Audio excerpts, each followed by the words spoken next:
The Generals of the Yang Family, Chapter 8. I want you to picture the ultimate, I don't mean a verbal refusal, but a physical one. You're marching an army, feeling pretty much invincible. You turn a corner in the mountains, and you're just staring at a wall that seems to be stitched directly into the clouds. It's a really formidable image. And in the text we're looking at today, the locals don't just call it a fortress, they call it Jiashan Pass. Which translates to what, exactly? Connecting heaven paths. So that should give you a sense of the sheer verticality we're dealing with here. It's not just an obstacle, it's a statement. A statement that says, go home. We're looking at the start of Chapter 8, the Generals of the Yang Family. And while this might sound like a standard military history discussion, I think it's actually more of a case study in what you could call the trap of cleverness. That's a great way to frame it. It's really about that clash between, overthinking something and just pure brute force. We've got supernatural tips, failed diplomacy, and a strategist who might have been just a little too smart for his own good. So let's set the board. We're following the Song Dynasty army. Leading the charge is Huyanzan. He's the vanguard. Now, for anyone who isn't a military buff, the vanguard isn't the guy planning logistics in the back tent. No. The vanguard is the tip of the spear. Huyanzan's whole job is momentum. He smashes obstacles so the rest of the army can just walk through. And up until this point, he's been wildly successful. They just conquered Zezu. Morale is, sky high. He marches to Jiashan Pass thinking he's just going to roll right over it. But physics gets in the way. He tries to storm the pass, and it's a disaster. It's a meat grinder. The source text is very graphic about the logs and stones raining down.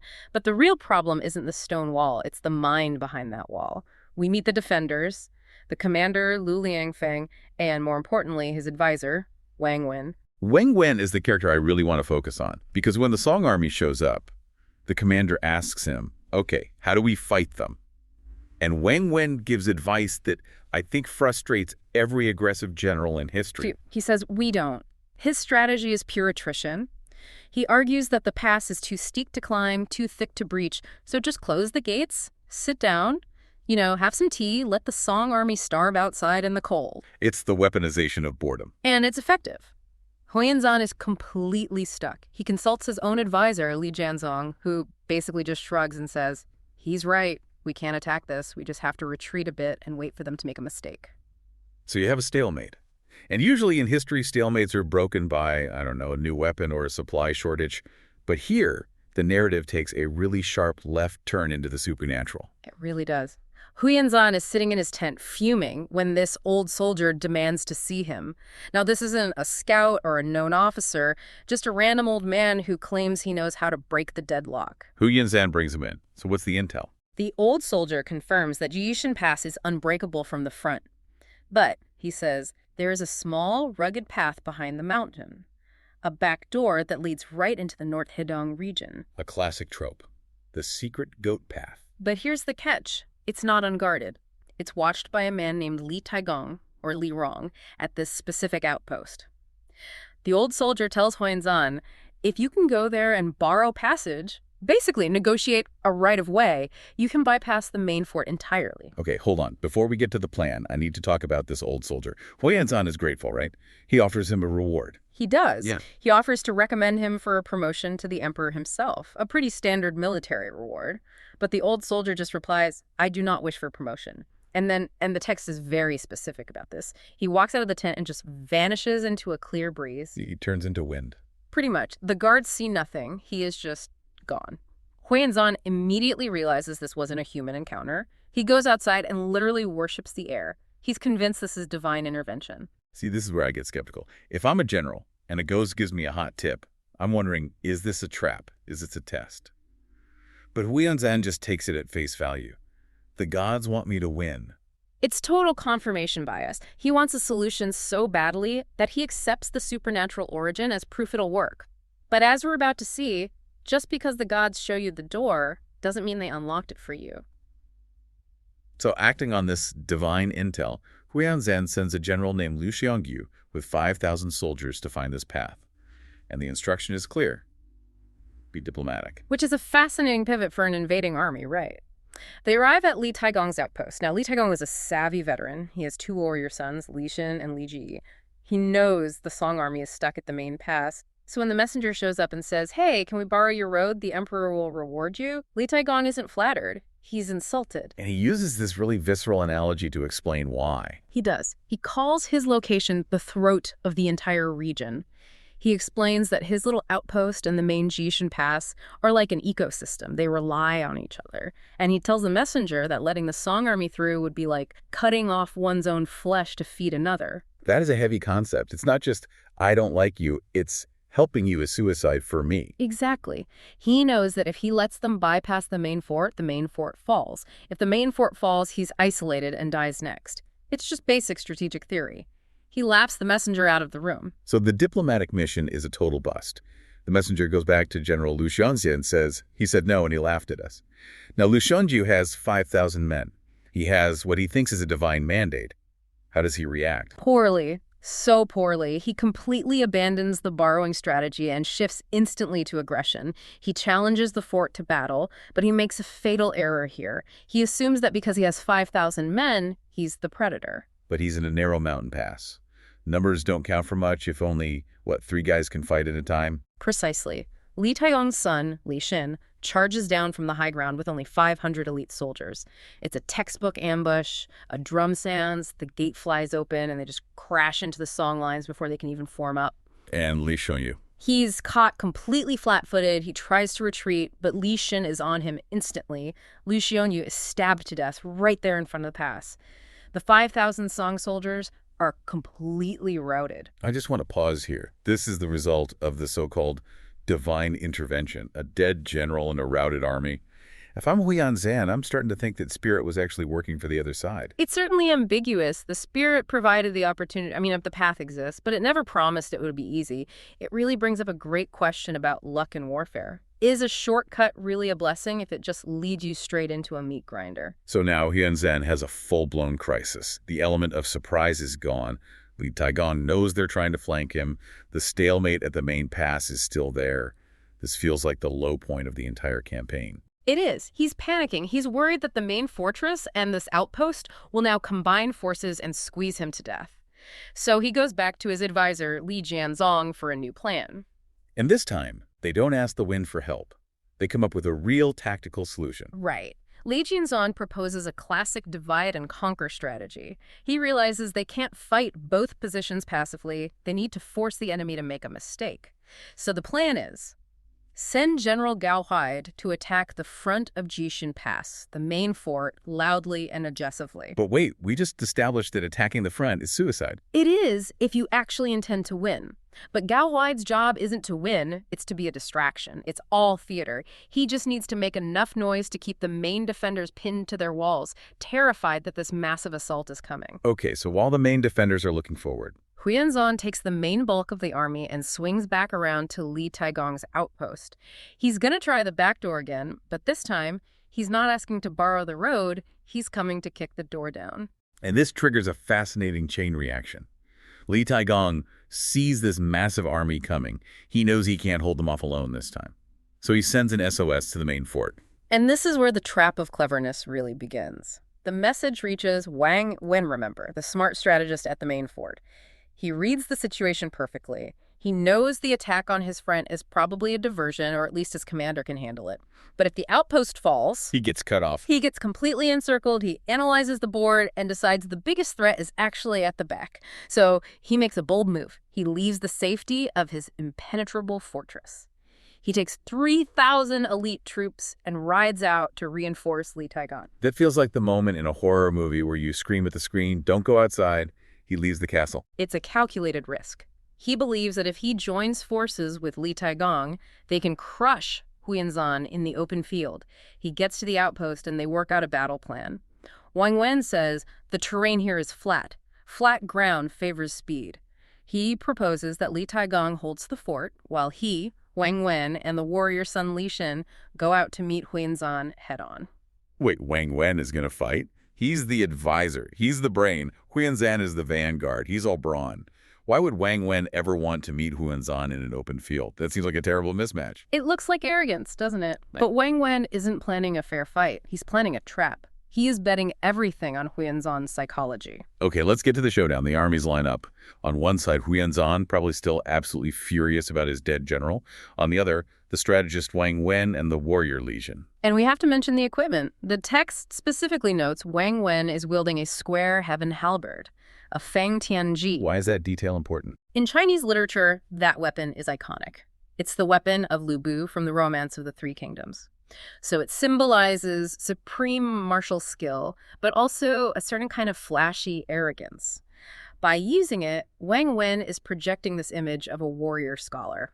He's signaling that he can beat you with his mind and his arm. So the fight starts. The trash talk is exchanged. Huyanzan yells, "Defeated general, are you here to die?" And Wang Wen retorts, "I'm going to make sure you never go home." And they clash. They fight for a few rounds, spears clashing against the halberd, but then Wang Wen pulls the move he'd planned all along. He turns his horse and flees. The feint, the oldest trick in the book. It is. He pretends to be defeated. Now, here's the nuance the text gives us. Huyanzan knows Wang Wen is a strategist. He knows this man is capable of deception. Intellectually, Huyanzan should look at this and say, that's a trap. Do not pursue. But he doesn't. No, because Huyanzan isn't operating on intellect right now. He is operating purely on rage. He wants to capture this man so badly that he just ignores all the tactical warning signs. He chases him. And the trap springs. A cannon fires. Legion charges from the flank with his troops. They circle around to cut off Huyanzan's retreat. Huyanzan is, for all intents and purposes, surrounded. So this is the moment Wang Wen designed. He lured the enemy vanguard into a pocket. He has him outnumbered and surrounded. Checkmate. In a strategy game, yes, this is checkmate. But real war has friction. Wang Wen's plan relied on Huyanzan reacting like a normal person, panicking, hesitating, or maybe trying to defend his rear. But Huyanzan is a vanguard. Yeah. Panic isn't in the manual. Exactly. When Huyanzan sees he's surrounded, his response is fascinating. The text says his rage was aroused. He doesn't slow down. He doesn't even look at the flankers. He speeds up. He drives his horse straight at Wang Wen. He gets tunnel vision on the guy who tricked him. And Wang Wen is caught completely off guard. He thought he was safe behind his own trap. Suddenly, this berserker is right on top of him. Huyanzan swings his spear, smashes Wang Wen, and knocks him clean off his horse. And the capture. The Song soldiers just swarm in and tie Wang Wen up. And here's why the trap of cleverness fails. The moment the mastermind is captured, the entire trap just falls apart. Li Xin, the son who is supposed to be closing the net, sees the strategist go down. And he loses his nerve. Completely. The text says his gallbladder trembled. He abandons the attack and just flees back into the fort. The Song army is advancing, and General Huyanzan has just captured Wang Wen. Right. Now, in most action movies, this is the scene where the hero executes the villain to send a message. Or throws him in a dungeon to rot. Exactly. But Huyanzan, he just flips the script immediately. He does something incredibly disarming. He walks out of his tent, unties Wang Wen's bonds with his own hands, and treats him like a distinguished guest. He invites him to sit down. Which has to be so psychologically jarring for Wang Wen. He's expecting a sword, and he gets a seat at the table. He actually asks, why are you treating me like this? My life is in your hands. And Huyanzan's answer is just, it's fascinating. It's pure psychological warfare, but it's dressed up as career advice. Ah, career advice. Seriously. He doesn't threaten torture. He appeals to Wang Wen's professional pride. He basically says, look, we're from the same region. I'm serving the Song because they're winners. But then he hits him with this line that I just love. He says, why would a man of your talent and bravery bend his knees in the thorns and throw pearls into the dark? Throw pearls into the dark. Wow. That is such a vivid image. It's not saying you're a bad person for fighting us. It's saying you are valuable and you are wasting that value. Precisely. He's reframing what loyalty is. In this context, loyalty isn't a moral absolute. It's an investment strategy. Right. He tells Wang Wen that sticking with the Northern Han is a dead end. It leads to oblivion. But joining the Song, that's how you build a thunderous name for future generations. He's offering him a legacy. And clearly, Wang Wen is a pragmatist. He does not hesitate for long. He responds with a quote that feels like it belongs on a sticky note in a modern boardroom. It really does. Good birds choose the tree to roost in. Oh. Wise ministers choose the master to serve. And that phrase is the key to understanding this entire era. You have to remember, this is a volatile time. Loyalty was fluid. It was transactional. Totally. When survival and ambition aligned, allegiance could shift in a heartbeat. Wang Wen realizes his current tree, the Northern Han, is rotten. It's falling over. So he decides to find a new tree. And pledges allegiance to the song right there in the tent. But he doesn't just say, okay, I quit, I'm with you guys now. He immediately proves his worth. He's like, okay, new boss, here's exactly how we dismantle my old boss. He becomes an immediate asset. The Song army is currently stuck at Jieshim-Guan. It's a fortress, high walls, heavily defended. I mean, a frontal assault would be a meat grinder. So the new hire, Wang Wen, he proposes a trick. It's classic deception. He says, look, if I show up at the gates, they'll let me in. It's the Trojan horse strategy, but the horse is a person. Right. He is weaponizing his own identity and his prior relationships. But what's so interesting is that the Song general, Hu Yanzan, he doesn't just rely on Wang Wen's acting skills. No. He orchestrates a whole visual backdrop to sell the lie. Right. This is the detail that stood out to me. Hu Yanzan sends troops to attack the pass to create a diversion. But the text specifies he uses frail soldiers. The B team. He sends the B team. And it's a brilliant psychological ploy. I mean, think about it from the defender's perspective. If Hu Yanzan sent his elite shock troops, the defenders would be on high alert. Oh, yeah, lockdown. They'd lock everything down, adrenaline would be high. But by sending soldiers who look weak or disorganized or hesitant, he lures the defenders into complacency. He wants the enemy commander, Lu Liangfang, to look down from the wall and think, this is pathetic, the Song army is desperate, we've got this. So set the scene for us. It's the second watch of the night. It's dark. You have these frail soldiers making noise, cannons firing, torches flickering. It just looks like a messy, failed skirmish. And in the middle of all this orchestrated confusion, Wang Wen appears at the northeast corner of the pass. He starts shouting up at the walls, essentially screaming, hey, the Song army is falling apart. Open the gates so we can counterattack and crush them. And Lu Liangfang, the defender, he buys it. Hook, line, and sinker. Completely. He hears the voice of a fellow general, someone he trusts, and he sees what looks like a weak enemy force. It confirms his bias. That confirmation bias is fatal. He opens the gates to let his friend in, and the moment those heavy doors creak open, the trap springs. Those frail soldiers were likely a screen for the elite troops hiding just behind them. Hu Yanzan charges. And Wang Wen, he turns on his old comrades instantly. Instantly. He attacks from the inside. The text is brutal here. Hu Yanzan spots Lu Liangfang, the commander who was just trying to let his friend in, and puts a spear through him. Oof. Talk about a harsh lesson in trust during wartime. You open the door for a friend, and the enemy walks in. And with the commander dead and the gates compromised, a second Song general, Li Jinzang, rushes in with an ambush force. The defense just collapses. The remaining soldiers surrender. So Jian-Guan falls. Not because the walls were weak, but because the mind of the commander was exploited. And this victory, it seems to trigger a massive domino effect. I mean, taking a pass named Connecting Heaven sends a pretty loud signal to everyone else in the region. Momentum is a terrifying force in warfare. When an impregnable pass falls that easily, every other commander starts doing the math. They start calculating their own odds. Speaking of math, let's look at the next target on the map. Sunzhen-Guan. The commander there is Li Taigong. He hears about what happened, and he doesn't even bother putting on his helmet. He completely folds. He refers to the Song army as divine troops, implying they can't be stopped by mortals. He grabs his sons and just flees before a single arrow is fired. That is the psychological ROI of the previous victory. Hu Yanzan doesn't even have to fight. His reputation is doing the work for him. But then we get to a city called Jiangsu, and this is where the text gets really interesting for me, because we see a different kind of surrender. It's not panic like Li Taigong, it's cold, hard logic. Yes, this is the story of the defender Zhang Gongjin and his subordinate, Liu Bing. Zhang is panicking, acting very much like the previous commanders. He's terrified. Right. But Liu Bing steps up and basically conducts a risk assessment meeting right there in the command center. He uses a phrase that sounds incredibly modern. He says, those who calculate more win, those who calculate less lose. It's a direct reference to Sun Tzu. He is invoking game theory in the 10th century. His argument is purely rational, he says. Look, the Song army is like a mountain crashing down. They took the heavily fortified passes with ease. Okay. Our city, Jiangsu, has low walls. If the strong passes couldn't hold, our low walls are statistically guaranteed to fail. So he's taking all the emotion out of it. He's just saying fighting isn't brave, it's mathematically incorrect. Exactly. He argues, how can we resist? Surrender is the only way to save the populace. He reframes surrender not as cowardice, but as a humanitarian necessity.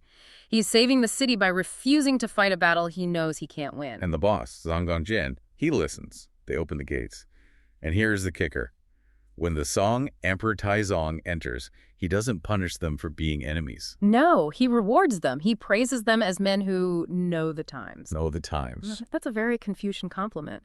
It means they understand the flow of history, the mandate of heaven, and they know when to align with it rather than being crushed by it. It reinforces that idea we started with. Survival is about knowing which tree to roost in. So the Song are rolling. They're taking cities, they're taking passes, they're winning the psychological war. The Northern Han Kingdom, the target of all this, is on the ropes. The king of Northern Han, Liu Yun, is in full panic mode. His territory is shrinking by the hour.